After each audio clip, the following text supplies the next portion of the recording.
हे Studios. सो ये हम अपने वीडियो सीरीज़ आगे कंटिन्यू कर रहे हैं for class 11 data representation and Boolean logic the name of the chapter. So इसमें जो टॉपिक मैं डिस्कस करने वाली हूँ आप लोगों के साथ वो है आपका internal storage and coding of character. नाम बड़ा ही अजीब सा लग रहा होगा आई थिंक आप लोगों को देखने में, बट बहुत ही ईजी कॉन्सेप्ट है ये। देखो क्या होता है इंटरनल स्टोरेज एंड कोडिंग। आपको पता है कि कंप्यूटर में जो भी हमारा डेटा स्टोर होता है वो किस फॉर्म में होता है, बुलियन फॉर्म में होता है, राइट।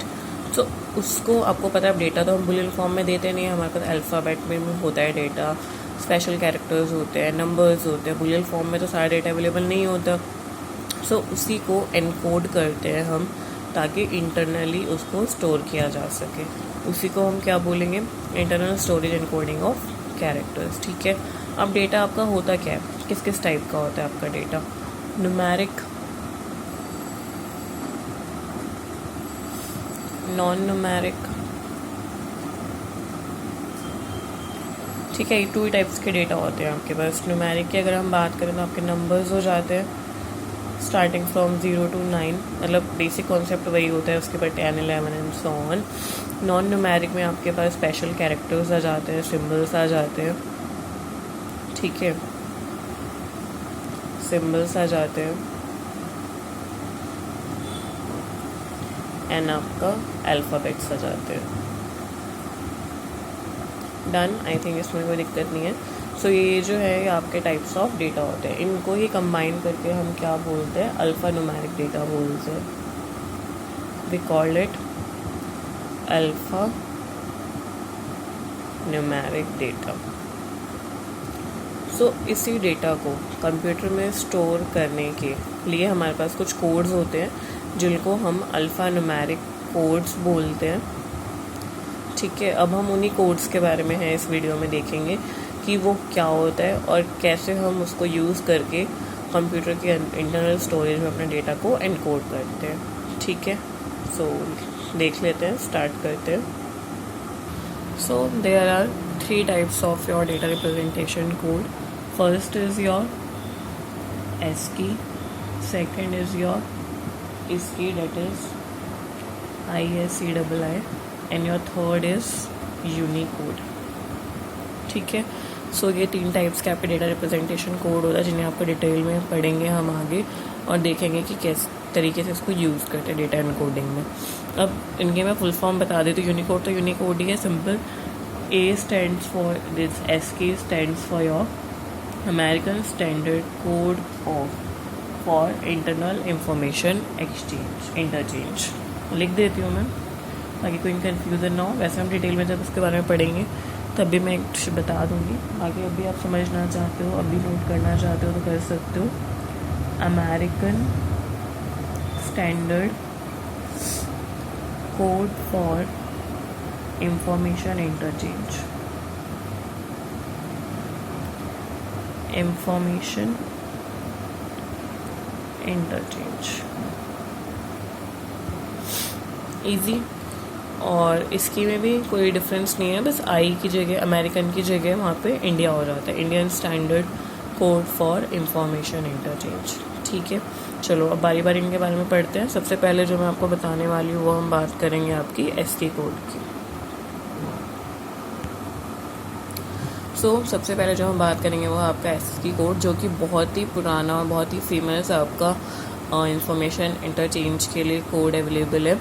ये जो है डेवलप किया था आपका NC ने, that is American national standards institute, ठीक है। इफ़ यू वांट मी तो मैं डेफिनेशन फुल फॉर्म लिख देती हूँ। अमेरिकन नेशनल स्टैंडर्ड्स इंस्टीट्यूट,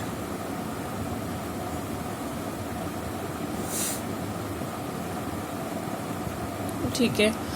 सो इसमें आप क्या क्या कर सकते हो, जितने भी हमारे टेक्स्ट हैं, नंबर्स हैं, अल्फ़ाबेट्स हैं, कैरेक्टर्स हैं, कंट्रोल कोड्स हैं। कंट्रोल कोड्स आपके जो स्पेशल कोड्स होते हैं ना, जैसे स्पेस है आपका, एंटर हो गया, ठीक है। इनको हम कंट्रोल कोड्स बोलते हैं, जो विजिबल नहीं है बट आप जब मतलब टास्क परफॉर्म करते हो तो कुछ ना कुछ डिफरेंस वहाँ पे आता है, तो इनको हम कंट्रोल कोड्स बोलते हैं, ठीक है। तो ये कंट्रोल कोड्स के कुछ सिंबल्स हैं इसमें हमारे पास अवेलेबल। आपके कीबोर्ड में जितने भी हमारे पास बटन्स अवेलेबल होते हैं उन सब के लिए यहाँ पे हमें कोड डिफ़ाइन किया गया है। सो इसमें सारे तरीके के कोड होते हैं। ये जो है ये 7 बिट में काम करता है, ठीक है। ये अमेरिकन स्टैंडर्ड जो कोड है ये आपका 7 बिट कोड है, ठीक है। That is 2 raised to the power 7 is your 128 starting from 0 to 127। 0 to 127 इसमें क्या होते हैं, आपके कोड्स के लिए हमारे पास कैरेक्टर्स के लिए कुछ कोड गिवन होते हैं। उन कोड का यूज़ करके हम डेटा को इंसर्ट करते हैं इंटरनल स्टोरेज के अंदर, ठीक है। अब किसके लिए क्या क्या कोड होता है मैं थोड़ा एक बार बता देती हूँ फॉर योर रिवीजन। उसके बाद बस उसी को फॉलो करके आपको याद हो जाएंगे कि किस तरीके से इसमें काम करते हैं, ठीक है। चलो देख लेते हैं। इसको इरेज कर देती हूँ मैं और बताती हूँ कि क्या क्या होता है इसमें। सो सबसे पहले जो है मैं वो बात करती हूँ आपकी नंबर्स की। सो नंबर्स में आपका जो स्टार्ट होता है वो होता है 0 से। 0 का जो कोड है वो है आपका 48। जितने भी कोड मैं आपको लिखवा रही हूँ डेसिमल में है। आपको कन्वर्जन हमने प्रीवियस वीडियो में डिस्कस की थी, उससे आप क्या कर सकते हैं, बाकी जितने भी हमारे नंबर सिस्टम है उनमें इनको कन्वर्ट कर सकते हैं अगर आपसे क्वेश्चन में पूछा जाए तो, ठीक है। सो 0 से 48 0 का 48 होते हैं, बाकी सो ऑन इसी तरीके से आपको बाकी के कोड मिल जाएंगे 49, 50, 51, 52, 7, 8 and 9, 53, 54, 55, 56 and your 57। So starting from 48 to 57 जो भी कोड होता है वो होता है आपका 0 to 9 के लिए, ठीक है। ए का जो कोड होता है वो होता है आपका 65। अब 65 से स्टार्ट करके एंड सो ऑन ए का होता है आपका 65 and Z is what your 90। बीच में हमारे बाकी अल्फ़ाबेट्स हो गए A to Z के लिए। ये है हमारा A to Z in upper case, ये 65 है, ठीक है। A to Z ये हमारा 65 होता है, Z आपका 90 होता है। बीच में आपकी जो भी जितने भी आपके अल्फ़ाबेट्स हैं वो सारे आ जाते हैं। फिर आपके लोअर केस की बात अगर हम करें, लोअर केस सो Z का जो होता है वो होता है आपका 122 और A का जो होता है वो होता है आपका 97। ये हो गया आपका लोअर केस के लिए 97 से लेके 122 तक। अब इन बिटवीन मतलब अगर हम बात करें 48 से पहले के जो नंबर हैं या 57 के और 65 के बीच के जो नंबर्स हैं, मतलब जितने भी नंबर्स आपके रह गए वो सारे होते हैं, वो आपके होते हैं स्पेशल कैरेक्टर्स के, ठीक है। स्पेशल कैरेक्टर्स के एंड आपके कंट्रोल कोड्स के होते हैं। बाकी जो रिमेनिंग आपके सिंबल्स यहाँ पे जो कोड हैं वो बच गए हैं। एक दो के मैं आपको लिखवा देती हूँ इफ़ यू वांट, बाकी मैं आपको होगी तो मैं आपके साथ पूरी लिस्ट जो है वो यहाँ पे शेयर कर दूँगी। काफ़ी तो हो ही गई हैं, कुछ कुछ बची हैं, अगर आप चाहो तो उसको साथ साथ नोट डाउन भी कर सकते हो। आपका जो कंप्लीट है वो यहाँ पे हो जाएगा। जैसे आपका एक्सक्लेमेटरी का मार्क का होता है 33, डबल कोट्स का होता है 34, हैश का होता है आपका 35, परसेंटेज का होता है आपका 37, ठीक है। इस तरीके से जो है वो आपके बाकी हो जाएंगे। @ का होता है आपका 64, क्वेश्चन मार्क का होता है आपका 63, ठीक है। आई होप यहाँ पे कोई दिक्कत नहीं है। So this is what your ASCII code. अब हम बात करते हैं ASCII कोड की। In that is your Indian standard code for information interchange. देखो इसकी में ना आपका कोई बहुत ज़्यादा टिपिकल नहीं है, उसमें आपको कुछ बहुत ज़्यादा कोड्स याद भी नहीं करने हैं, वो सिमिलर। आपको जो चीज़ याद करनी है और जो डिफरेंस याद करना है ASCII और ASCII में इज़ दैट कि वो आपका 7 बिट के लिए होता है या आपका 8 बिट के लिए होता है। यहाँ पे आपके 256 जो हैं कोड्स अवेलेबल हैं, वहाँ पे ओनली 128 थे स्टार्टिंग फ्रॉम 0 to 255, ओके।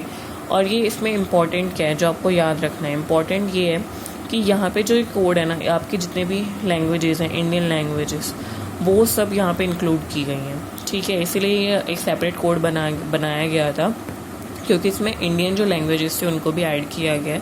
उस टाइम पे जब ये कोड बना था, उस टाइम पे आपकी 15 लैंग्वेजेस जो थी वो रिकॉग्नाइज थी, मतलब जिनको मान्यता मिली हुई थी। सो इस कोड के अंदर है ना 15 लैंग्वेजेस को ही क्या किया गया, ऐड ऑन किया गया। तो मैं यहाँ पे वो 15 लैंग्वेजेस आपको बता देती हूँ कौन कौन सी हैं। उसके अलावा जो लैंग्वेजेस हमारी बाद में इंट्रोड्यूस हुई थी या फिर जिनको मान्यता दी गई थी अकॉर्डिंग टू आवर संविधान, ठीक है, कॉन्स्टिट्यूशन, सो वो इसमें ऐड नहीं की गई हैं। ये 8 बिट का कोड है, ये आपको याद रखना है। 15 लैंग्वेजेस इसके अंदर है और ये इंडिया ने कोड बनाया था अपनी लैंग्वेजेस को ऐड करने के लिए। जैसे आपका देवनागरी है, मराठी है, ठीक है, उर्दू है, पंजाबी है, ये सारी लैंग्वेजेस में ऐड की गई थी। मैं आपके साथ यहाँ पे एक लिस्ट शेयर कर रही हूँ। वैसे कोई बहुत ज़्यादा ज़रूरी नहीं है, नहीं भी याद करोगे, नहीं भी आपको याद रहेगा तो कोई ख़ास बात नहीं है। आपको बस याद क्या करना है, इसकी full form Indian standard code for information interchange 8 bit code होता है और 15 लैंग्वेजेस को इसमें ऐड किया गया था other than your alphanumeric codes, ठीक है। So see guys, this are the 15 languages जो इसमें ऐड ऑन की गई थी। That is your Hindi, Marathi, Sanskrit, Punjabi, Gujarati, Oriya, Bengali, Assamese, Telugu, Kannada, Malayalam, Tamil, Urdu, Sindhi and Kashmiri, ठीक है। So this are the 15 languages जो कि ऐड ऑन की गई थी आपके इसकी कोड में। सो इस वीडियो को हम यहीं फिनिश करते हैं। Next video is for your Unicode. So अगर ये आपका चैप्टर में डेटा रिप्रेजेंटेशन का टॉपिक जो है वो कंप्लीट हो जाएगा यूनिकोड के बाद। उसका जो आपके बाद स्टार्ट होगा वो है आपका बुलियन लॉजिक, ठीक है। उसकी मैंने वीडियोस ऑलरेडी अपने चैनल पे प्लेलिस्ट में आप चेक करिएगा, class 11 computer science with Python में। उसमें आपको सारी जितनी भी वीडियोस हैं related to this chapter available हैं, वहाँ पर मिल जाएंगी आपको। So do check. After this मैं आपके साथ यूनिकोड डिस्कस करूँगी। So thank you so much. Do watch, like, share and subscribe my channel. Bye bye, take care.